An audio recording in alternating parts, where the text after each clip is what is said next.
Hello student, this is Om Prakash Yadav. Today I am going to tell that how to make a good quality note by self. खुद से book पढ़ के आप एक अच्छा note कैसे बनाएंगे. ओके, सो सपोज आपके पास कोई हेल्प नहीं है, आपको खुद से बुक पढ़ना है और खुद से अच्छा नोट बनाना है और खुद से आपको एग्जाम क्रैक करना है. Then what to do, what you can do by yourself for your success. Okay, so how to make a good quality note? So I am having some strategy, some plan. By following that plan, that step, you can get a good quality note. You can make a good quality note. Okay, let us see what is the plan. So first let us see that what the people are saying that. कोई भी एक book उठा लिए. So this is for all. This is not only for BTech, not for MTech, not for BSc, not for MSc. This is for any graduate, any scholar, any student. कोई भी हो, किसी field का हो, अगर वो नोट बनाना चाहता है तो सबके लिए हेल्पफुल है ये. सबके लिए खुद से पढ़ना है और खुद से नोट बनाना है. Okay, so that is for all. तो आप सबसे पहले यूजुअली आप क्या करते हो, कोई भी एक बुक उठाते हो. ठीक ठाक जनरली आप लोकल बुक को प्रीफर करते हो क्योंकि आसानी से समझ में आ जाती है. So you don't do like that, you take a regular book. तो आप एक बुक लेते हो, पढ़ते हो और साथ में साथ नोट बनाते जाते हो. आप नोट बनाते हो, बाद में जब न्यूमेरिकल सॉल्व करने जाते हो तो न्यूमेरिकल बनते नहीं हैं. फिर आपने जो नोट बनाया हो किस काम का, जो न्यूमेरिकल को ही ना सॉल्व कर पाए. सो whatever theory idea you have taken from those book, if they are not able to solve the numerical, then that whole notebook are useless. That whole notebook are useless if you are able to not solve the numerical. So something is problem with that note. So usually people are doing like that.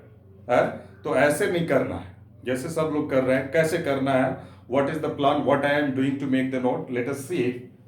So first of all आप अपने field का, जो भी जिस field में भी आप engineering में हो, साइंस में हो, नेट की तैयारी कर रहे हो, गेट की तैयारी कर रहे हो, what ever is your field, अपने फील्ड का आप कोई भी एक सब्जेक्ट उठाओ और उस सब्जेक्ट की रेगुलर बुक खोजो कि रेगुलर बुक कौन सी है. रेगुलर बुक मीन्स जिस बुक को मोस्टली सब लोग पढ़ते हैं, जिस बुक को मोस्टली सब लोग पढ़ते हैं. I am from mechanical, BTech mechanical background, MTech from IT Kharagpur. So थोड़ा मैं जो एग्जांपल लूंगा मैकेनिकल फील्ड से लूंगा. तो जैसे आप कोई एक एग्जांपल ले लो, जैसे फ्लूइड मैकेनिक्स. तो फ्लूइड मैकेनिक्स के लिए रेगुलर बुक क्या होगी आपकी, you can say that R K. Bansal and Modi and Seth. Modi and Seth and R K. Bansal is the regular book. Suppose आप थ्योरी ऑफ मशीन की बात करते हो तो थ्योरी ऑफ मशीन के लिए आपका S Ratan is a regular book. It is not a very good book. This is not the standard book. This is a regular book. I am not saying the standard book. Okay. So you take the regular book. Regular book means what? जिसको mostly लोग पढ़ते हैं, mostly लोग उसको study करते हैं, mostly लोग follow up करते हैं. आप उसको अच्छे से पढ़ो. जिस सब्जेक्ट के लिए भी आप नोट बनाना चाहते हो, सबसे पहले उसको study thoroughly any regular book as per your syllabus. जो भी आपका ऑब्जेक्टिव है उसका जो सिलेबस है, सिलेबस के हिसाब से, किसी बुक में बहुत सारे चैप्टर दिए हैं पूरे नहीं, आपके सिलेबस के हिसाब से आप थ्रोली बुक को अच्छे से पढ़ो और पैरेलली न्यूमेरिकल सॉल्व करो जो सॉल्व्ड एग्जांपल दिए हुए हैं. सबसे पहले उस सॉल्व्ड न्यूमेरिकल को करते जाओ. एक चैप्टर पढ़ लिया, उस चैप्टर का आप सॉल्व्ड न्यूमेरिकल 10 से 15 करो. कन्वेंशनल टाइप्स के 10 से 15 करो.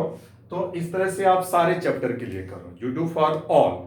जैसे ही आपका पूरा कंप्लीट ये स्टडी हो जाता है, आपने सारे न्यूमेरिकल्स उस बुक से लगा डाले, 10 to 15 question from each chapter, इतना आपने कर लिया.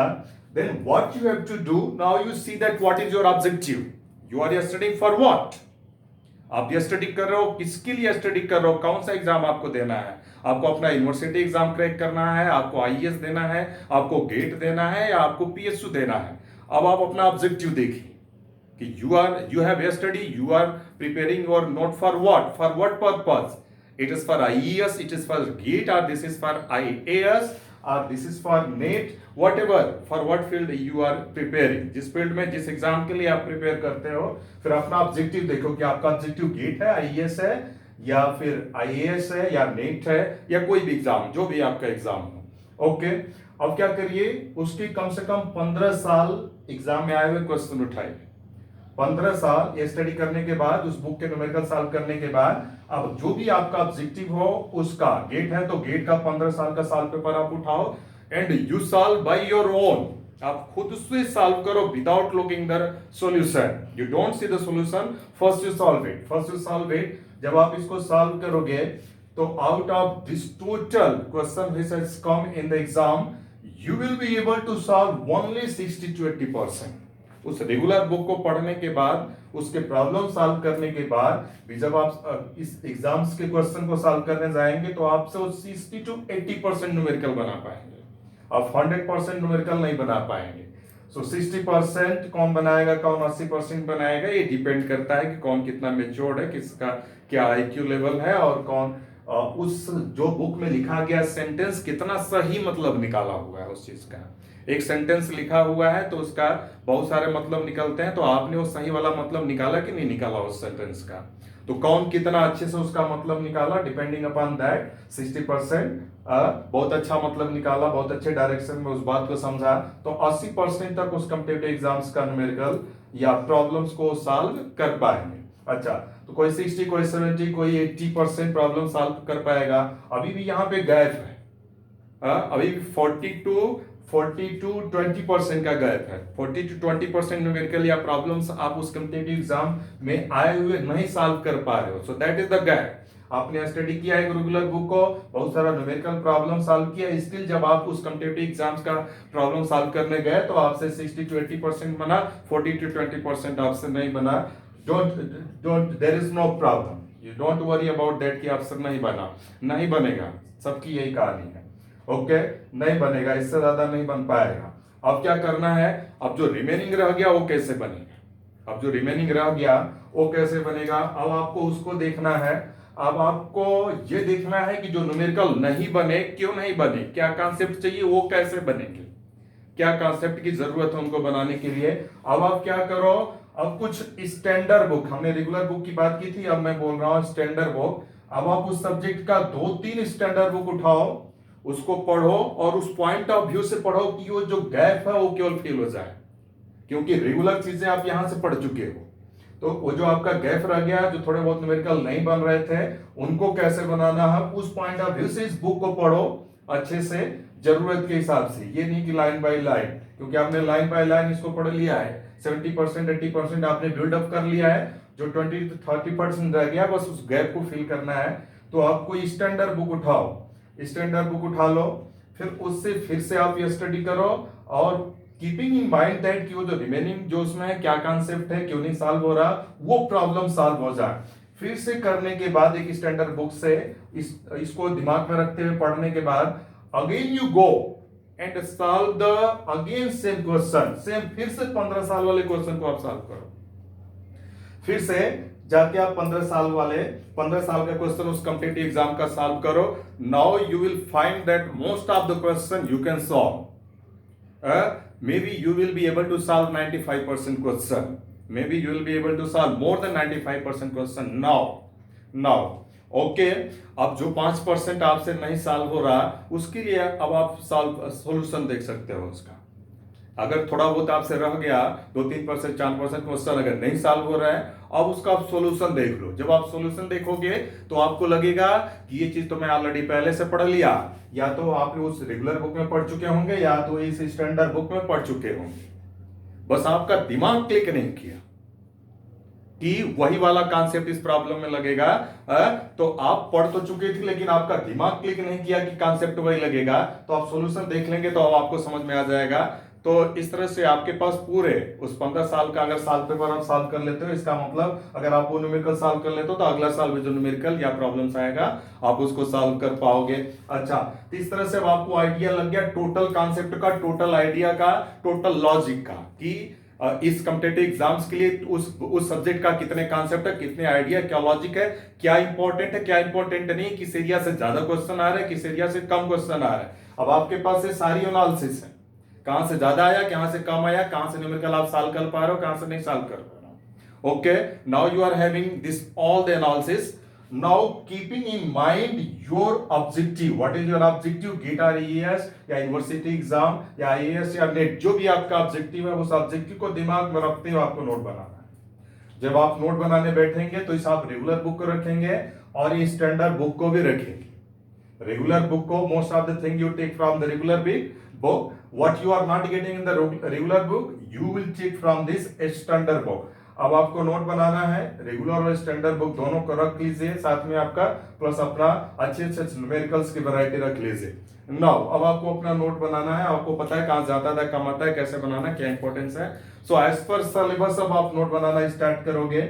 ओके तो आप 2-3 कलर का पेन ले लो, 2-3 कलर का पेन यूज करोगे तो थोड़ा सा कोई भी कॉन्सेप्ट, कोई भी डिस्कशन को आप करोगे थोड़ा क्रिस्टल क्लियर रहेगा, बाद में रिवीजन करना भी आसान रहेगा और आपको देखने में भी अच्छा लगेगा। जब देखने में अच्छा लगेगा तो आपको पढ़ने का भी मन करेगा। ओके तो अब आप starting from chapter 1, chapter 2, chapter 3 अब आप अपना पर्सनल नोट बना सकते हो और उस नोट में आप प्रयास करो, कुछ रेगुलर बुक से प्रॉब्लम रखो, कुछ आप इस स्टैंडर्ड बुक से भी प्रॉब्लम रखो, कुछ आप उस अपने कॉम्पिटिटिव एग्जाम या जो भी एग्जाम आपका वहां से भी कुछ अच्छे अच्छे प्रॉब्लम्स को आप रखो। मींस आपके नोट में उतना प्रॉब्लम हो कि सारी वैरायटी कवर्ड हो। आपके नोट में टोटल वैरायटी कवर्ड होना चाहिए न्यूमेरिकल्स का। मींस उसका मतलब क्या हुआ कि अगर आपने उतने न्यूमेरिकल को रिवाइज कर लिया तो अगला एग्जाम में आने वाला भी न्यूमेरिकल उसी कैटेगरी, उसी का सबसेट होना चाहिए। मींस इतना आपको न्यूमेरिकल्स अपने नोट में रखने हैं कि आपने उतना सॉल्व कर लिया तो बाकी आने वाला कोई भी क्वेश्चन सॉल्व हो जाना चाहिए।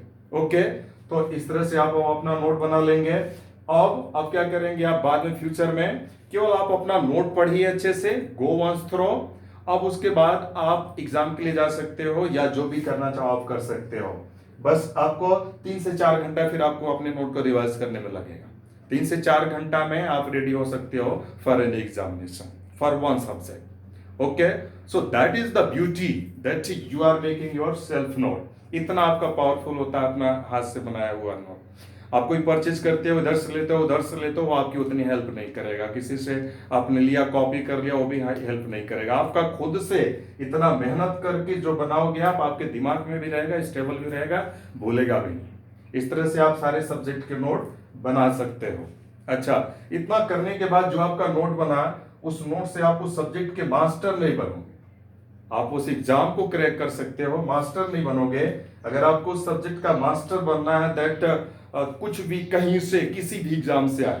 सपोज अगर थ्योरी ऑफ मशीन हमने पढ़ा, हमने थ्योरी ऑफ मशीन का नोट बनाया, तो कुछ भी आए, चाहे वो क्वेश्चन गेट का हो, आईएएस का हो, आईएएस का हो, चाहे वो नेट में आया हो या आईएएस कन्वेंशनल में हो या ऑब्जेक्टिव पे हो, कहीं पे भी क्वेश्चन आया, अगर आपका नोट उस क्वेश्चन को सॉल्व कर पाता है, then you can say that you are master of that subject. Okay तो फिर आप क्या करते हो, मेरी स्ट्रेटजी क्या होती है कि that I am master of this subject, what I am doing, regular book पढ़ा, उसके बाद फिर न्यूमेरिकल सॉल्व किया, उसके बाद सारे एग्जाम्स का उससे रिलेटेड क्वेश्चन का, यूनिवर्सिटी का सॉल्व किया, गेट का सॉल्व किया, आईएएस का सॉल्व किया, एएस का सॉल्व किया, जितने उससे रिलेटेड कॉम्पिटिटिव एग्जाम्स है या अपनी यूनिवर्सिटी के एग्जाम्स है, सारे क्वेश्चन सॉल्व किया।